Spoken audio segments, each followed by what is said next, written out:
नमस्कार विद्यार्थी मित्रांनो, परत एकदा मी आपल्या समोर उपस्थित आहे। कसे आहात सर्व?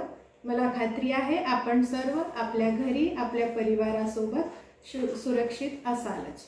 विद्यार्थी मित्रांनो, जून मध्ये आपण ऑनलाइन निकाल जाहीर केला। त्यानंतर आपण जुलै मध्ये आपलं नवीन शैक्षणिक वर्ष 2021 ला सुरुवात केली, पण ती प्रत्यक्षात नाही तर ऑनलाइन पद्धतीने।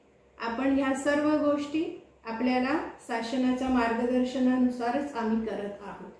आपल्या सर्व शिक्षकांनी सर्व विषयांचे ऑनलाइन व्हिडिओज किंवा ऑडिओ आपल्याला पाठवलेले आहेत आणि आपल्या सर्व शिक्षकांनी त्यांची क्रिएटिव्हिटी वापरून अत्यंत सुंदर असे व्हिडिओ तयार केलेले आहेत। ह्या कोरोना काळामध्ये एक चांगली गोष्ट जर झाली असेल तर ती आहे की टेक्नॉलॉजीचा आपण अत्यंत चांगल्या पद्धतीने वापर करायला शिकलो आणि ही एक पॉझिटिव्ह गोष्ट आहे जी विद्यार्थ्यांनी सुद्धा आणि शिक्षकांनी सुद्धा आत्मसात केली। ऑनलाइन टीचिंग मध्ये अनेक अडचणी आहेत हे आम्हालाही माहिती आहे। 5वी ते 8वीच्या विद्यार्थ्यांसाठी आम्ही सुरुवातीला फक्त लेखी अशी काही फोटोज पाठवले, नंतर काही ऑडिओ व्हिडिओ क्लिप्स पाठवले। 9वी आणि 10वीच्या विद्यार्थ्यांना शिक्षकांनी व्हिडिओज पाठवले आहेत आणि ते अत्यंत सुंदर असे व्हिडिओ आहेत। शिक्षकांनी त्यांची क्रिएटिव्हिटी वापरून आणि अनेक गोष्टी शिकून आणि हे सर्व व्हिडिओ पाठवलेले आहेत। तरी ते सगळेच टॉपिक तुम्हाला कळतील असं नाहीये।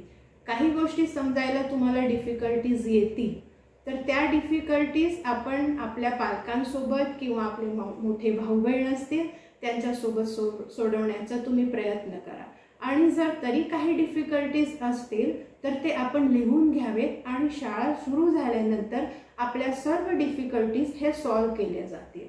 म्हणजे पालकांनी किंवा विद्यार्थ्यांनी घाबरून जायला कुठलंही कारण नाही। शाळा कधी उघडेल, शैक्षणिक वर्ष केव्हापासून धरलं जाईल हे कुठलेही निर्णय अजून झालेले नाहीत, तेव्हा हे एक तात्पुरतं मार्गदर्शन आहे। शिक्षकांशिवाय शिक्षण हे शक्य नाही, पण एक चांगलं ऑप्शन म्हणून आपण ह्याकडे बघितलं पाहिजे। विद्यार्थी मित्रांनो, आता आपण 7 तारखेपासून युनिट टेस्ट ठेवलेली आहे। ती युनिट टेस्ट सुद्धा एक प्रॅक्टिस टेस्ट म्हणूनच आहे आणि ही टेस्ट आपण जर तोंडी सोडवू शकले तर खूपच चांगली गोष्ट आहे।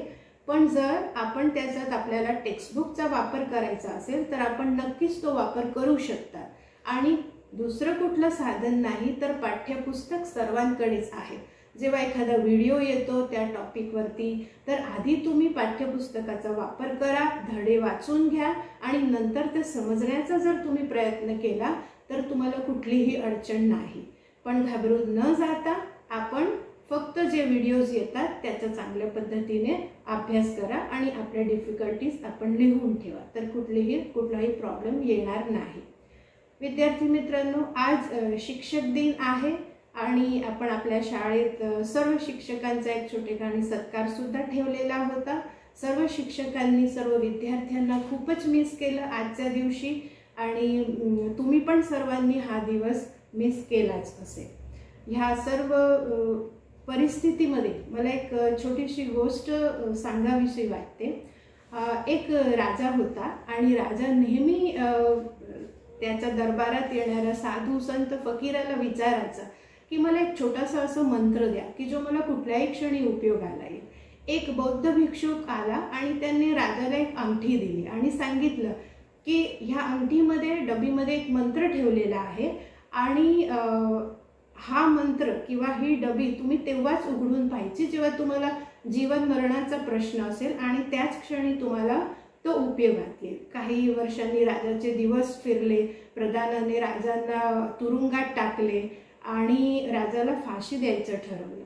पण राजाचा एक विश्वासू सेवक होता, त्यांनी राजाला एक घोडा दिला, रात्रीतनं राजाला तुरुंगातून सोडवलं आणि राजाला सीमेबाहेर पळून जायला सांगितलं।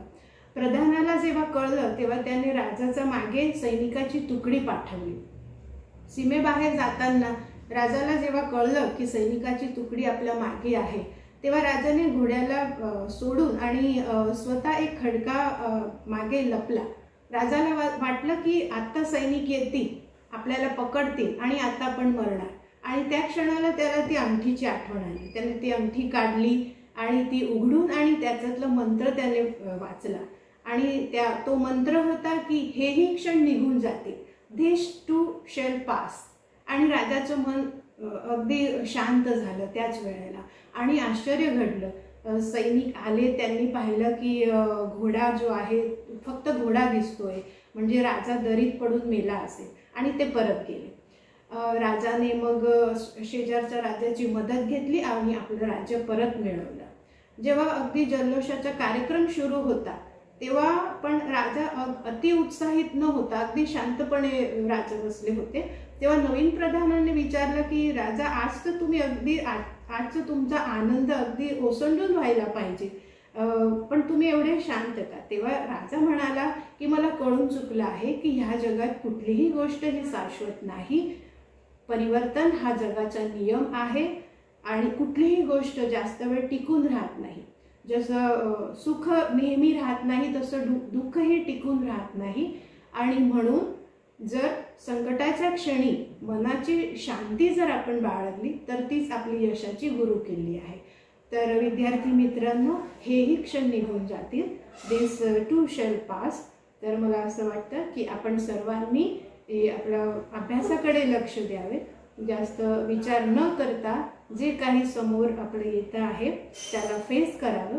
आणि आजचा शिक्षक दिनाच्या दिवशी मला वाटतं की आपल्या गुरूंना तुम्ही एकच वचन आश्वासन दिलं पाहिजे की त्यांच्याकडून जेही काही व्हिडिओज किंवा ऑनलाईन टीचिंग होत असतं त्याचा चांगल्या पद्धतीने अभ्यास करू आणि मोबाईलचा कुठलाही गैरवापर तुम्ही करणार नाही. धन्यवाद.